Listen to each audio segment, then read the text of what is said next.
What's up, folks? Casual Dad here with our next Warhammer Combat Cards Warlord Guide. And today we're dipping back into Tau to go ahead and look at Honored Aun'Va. One of the more popular characters from the tabletop game. He's got an older model, but he's still got kind of a cool presence. And his floaty little chair and his little blue and his Pope hat. Anyway, he's a really interesting piece because he's pretty useless on the tabletop. And it's really funny because when they added secondary traits, it made him better by making him worse at managing his own trait. Because he had Inspiring Presence, and the secondary trait that was added is the Shield. But his trait is, when one of your Tau cards is attacked, it gains 50% of the damage to the attack stat of that type.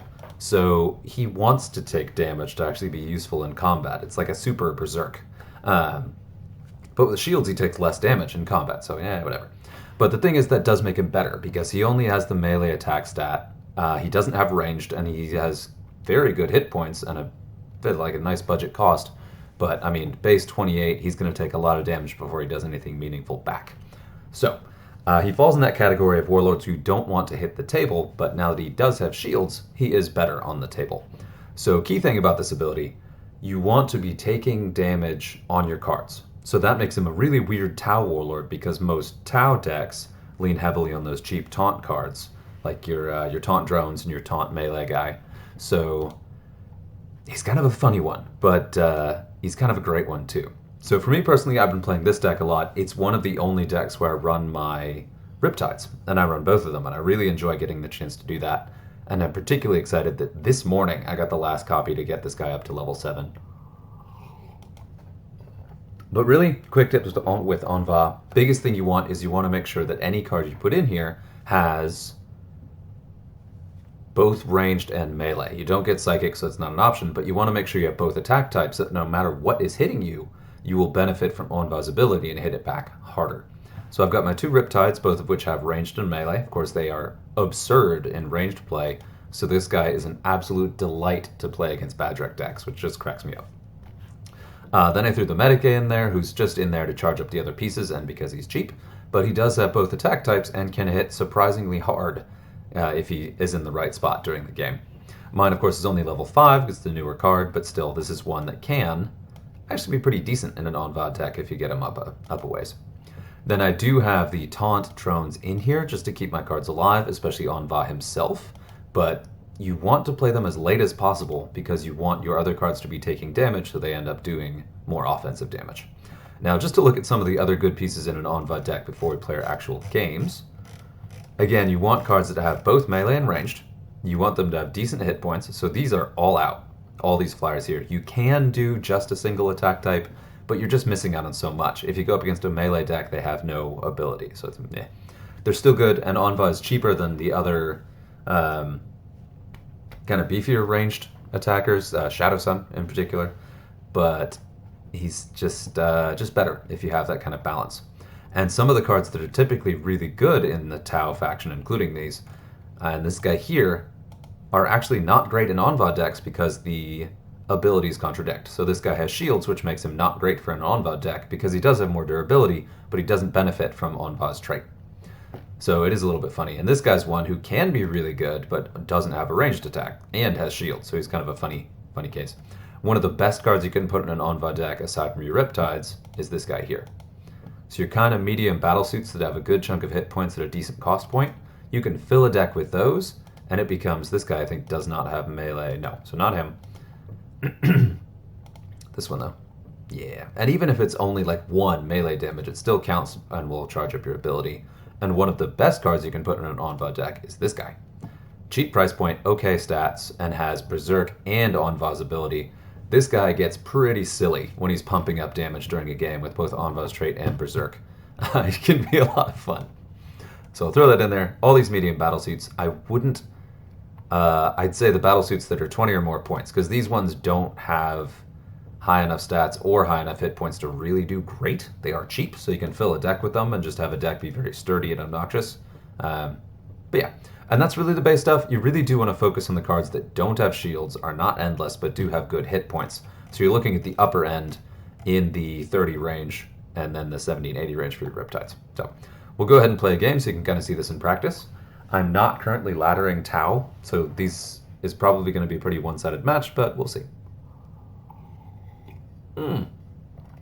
Okay, terrible matchup. I did mention the lack of a psychic attack.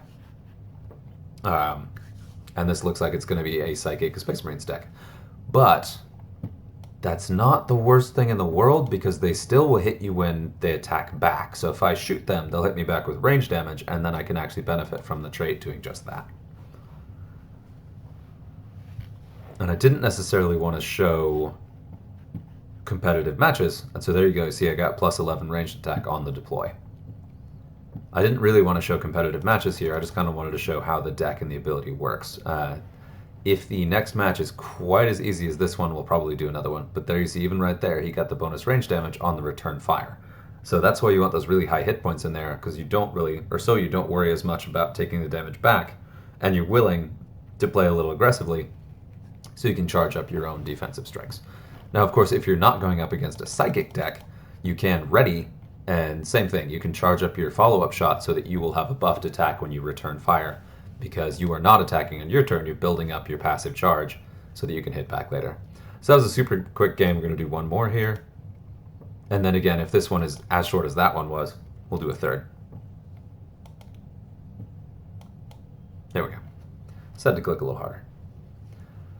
Yeah, Aun'Va is fun. He's one of those that I consider a little bit level dependent because you do need those really thick hit points, and a lot of Tau cards get those at kind of medium to higher level.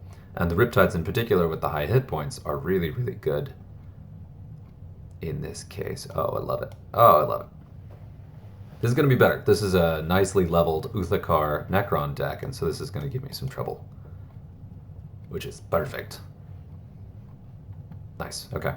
And that's great because you've got the Medicae guy across from Scarabs based on the... And so here's a case where I'm going to ready. I could go ahead and hit him back, but I want to go ahead and ready first because the Deceiver, he still has 3 cards in that deck, and with the Scarabs in here, I'm guessing there's some pretty scary stuff. And there we got a big chunk to my melee. Of course, this doesn't have an attack value at all. It's just in there because it's 3 points and it has that Inspire. And now I'll take that down. But you can see just how quickly your big hitters can level up. Like, that's dramatically higher melee damage, and he's got the beefed range damage from shooting. And so there, suddenly he's going to be dealing, what? Yeah, 41 melee damage on this thing. And just a reminder, I believe his base damage was like 7. And now you can see that his melee is significantly higher than his range. So you can see that even the small benefits really do add up over the course of a game. And here I'll take back and then hit a little bit harder. Bop. And then I'll lose my Inspire, but it's fine. It works out. And this is where I'm going to go ahead and throw down one of my taunt cards because I have built up some of them an attack, and I don't know what else is in there. With the Medicae and the Scarabs, I'm expecting a Nightbringer, just in terms of kind of the points balance and what's left. But we'll see.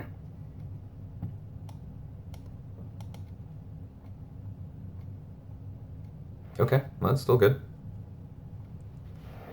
I did kind of want to see a Fear card, so you could see that even with Fear on, it does reduce your current stats, but then when you get out of the Fear effect, excuse me, the buff stats that you've been building up during fighting with that card will show.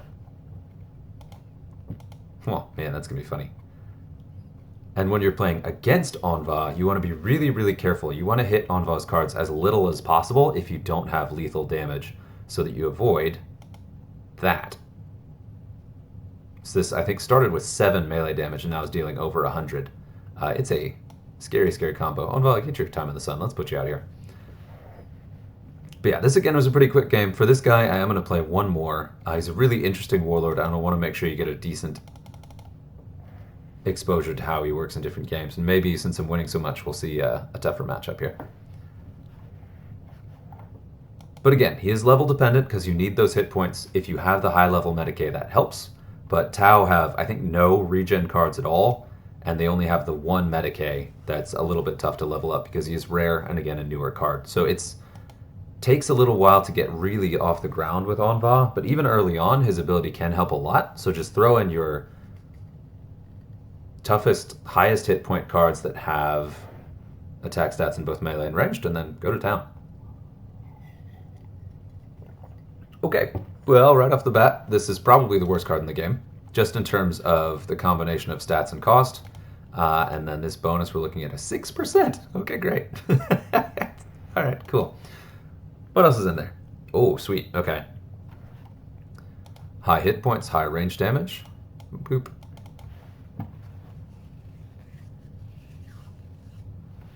And I'm making fun because a 6% bonus with Greyfax is really, really small. You just have to not spend...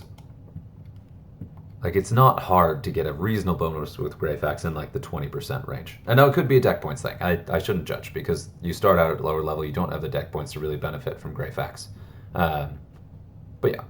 This is also a good match to show, though, because obviously I don't have any form of psychic attack, and so you can see how that can definitely be a disadvantage of Aun'Va. And psychic decks are fairly rare in the game, but psychic attacks, as in decks that have a little bit of psychic in them, are very, very common.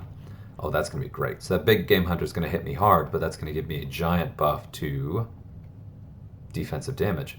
And that's something I wanted to highlight. Look at that, plus 55. That is something I wanted to highlight, is that any form of bonus damage that you take on these cards will also be reflected as increased damage. So if you take a hit from Big Game Hunter that hits you harder, you will also gain an equivalent more attack power yourself. Boop, boop. And Barrage is great, because he gave them both just a basic level Berserk, plus 9 to attack value. We got more Psychic, and more Psychic. That's a bummer. It's entirely possible I could lose this game after doing so much trash talking in the beginning, just because that's Psychic. Alright, what else we got? Let's see here.